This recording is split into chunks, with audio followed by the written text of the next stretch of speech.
Being a fearful avoidant attachment style is kind of exhausting. And in today's video, we're going to break down 5 hard truths that most people don't talk about. But most importantly, I'll tell you what you can do to overcome some of these challenges and situations at the end of this video too.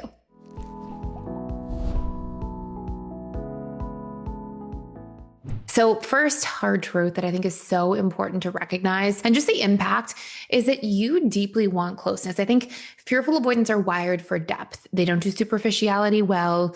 They really want this really strong depth of connection. But at the same time, closeness terrifies you. And that basically puts you on this trajectory to feeling like you're in a blender all the time when it comes to love and relationships, because you're going to want something and yearn for it and try to foster this deep connection. But deep down, secretly, you usually feel like the more connected I am and the more vulnerable I am to somebody, the more they are just going to inevitably hurt me. Because at the end of the day, a lot of your conditioning has shown you that love is hurtful at times and painful. And so you end up falling into this, actual blender of going around and around in cycles of like trying to get closer and then wanting to run away, and just being in that space as a whole is honestly exhausting. It's frustrating. It's overwhelming. It makes you just want to pinball back and forth all the time, and your head spinning at all times. And I want to let you know that one of the best ways, and we'll go through like a point that you can know in terms of your healing after each of these 5 hard truths. One of the best ways that you can really change and heal this is to learn to rewire your core wounds. So deep down, you, because of your conditioning, whether it was past relationships, whether it was your childhood, came to believe that, love equals you're trapped, or love equals you're controlled, or you're helpless, or love equals you're going to be abandoned or betrayed. We have these actual core beliefs because of our conditioned experiences about love.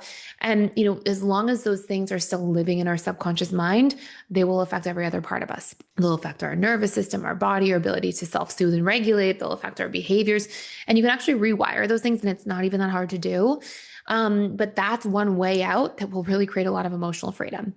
We talk about rewiring a lot on this channel, by the way, and we have a course. If you want to check out a course for free on it, it's called the Emotional Mastery and Belief Reprogramming course. It's the neuroscience of rewiring your triggers. Number 2, you are both anxious and avoidant. Okay. So fearful avoidants are not simply just a mix of anxious and dismissive. They have their own unique characteristics, but you really do have an anxious side and an avoidant side. And so it's like you chase love, you want this connection, but then you push it away. And so unfortunately, you'll have those fears and those triggers that an anxious person carries. So the fear of being abandoned, not good enough, alone, rejected. But you'll also have the trapped, engulfed, helpless, powerless, defective, or weak if I open up too much, or I'm too vulnerable. So you'll feel yourself pulled between these two sides and the triggers of both. And then you have your unique triggers, the wounds around feeling betrayed, unworthy, and sometimes unsafe. And usually fearful avoidance will be like, I don't feel unworthy or unsafe. But you have a core wound when you look at your actions. Okay. And, your actions will show you that you're always trying to prove your worth.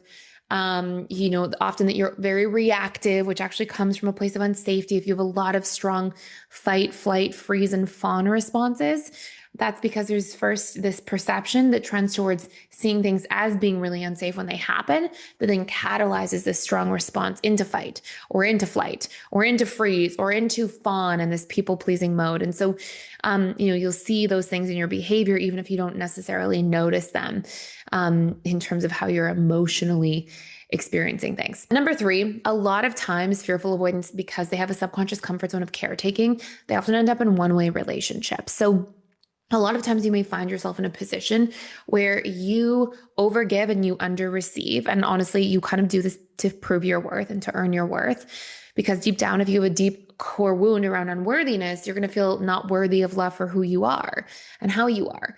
And so, that puts you in this really interesting predicament where then you overcompensate, but then you can burn yourself out. And because fearful avoidance, and this brings me to number 4, also end up not wanting to be vulnerable and communicate their needs. You have one trajectory at that point. You have one path forward. It's like if you're overgiving and trying to earn your worth all the time, but then you're not sharing what you need and what makes you feel connected, well, then of course you're going to end up in one-way relationships, right? So those two things really go hand in hand. And your way out of this is to learn what my needs actually are as a person in relationships. Let me have those conversations with people. Let me start practicing taking up space, even through like micro versions of vulnerability where you're just being slightly more vulnerable day to day over time.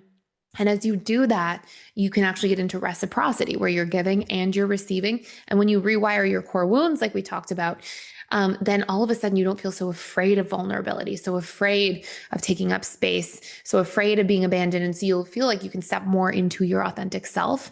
And that's where these things start to really go hand in hand. Okay. And again, I will say, like, if you want to do a much deeper dive into that course, I still have one more important thing to tell you here for number 5, hard truth. But that course will help so much with just rewiring those wounds. And again, you can check it out for free. It actually comes with, for a limited time, a free access for life to our codependency course as well, which will also be very helpful in terms of healing fearful avoidant attachment. But those two things together can really help rewire these wounds, these fears, help you step more into like being comfortable to take up space, not feeling so triggered in relationships. It's just such an important part of healing the fearful avoidant attachment style, period. But number 5, a really big one, is that you probably betray yourself more than you realize. Fearful avoidants have trust wounds, but like you also will find yourself saying yes when you mean no, or not standing up for a boundary that you actually do need to have, or putting your feelings last or on the back burner. And all of these things are actual subtle forms of self-betrayal that then cause you to end up, even if you're overcommitting to things where you say yes, that you're going to hang out at this event that you really don't want to go to. All of these types of small behaviors over time, they really add up. And the more that you enter into a space of betraying and denying yourself consistently across time, the more you're eventually going to be in a space where it shatters your self-trust, or it kind of keeps it fragmented. And so part of you relearning your boundaries, how to honor your boundaries and your truth, will actually allow you to then trust yourself more, to look out for yourself, to have your own back, to support yourself in your healing journey. And those things are going to be a really important part of also becoming securely attached. So I hope this is helpful for you, not just in terms of the hard truths, but also how you can navigate them and empower yourself to grow and heal, because life doesn't have to be like this. I was a fearful avoidant. I know I've done the work. And honestly, on the other side of it, there's so much freedom and connection and depth without having to be afraid. And I just want you to know that that's possible for you too. So thanks for watching. Thanks for stopping by. If you enjoyed this video today, please like, share, and subscribe to this channel, and I'll see you next time.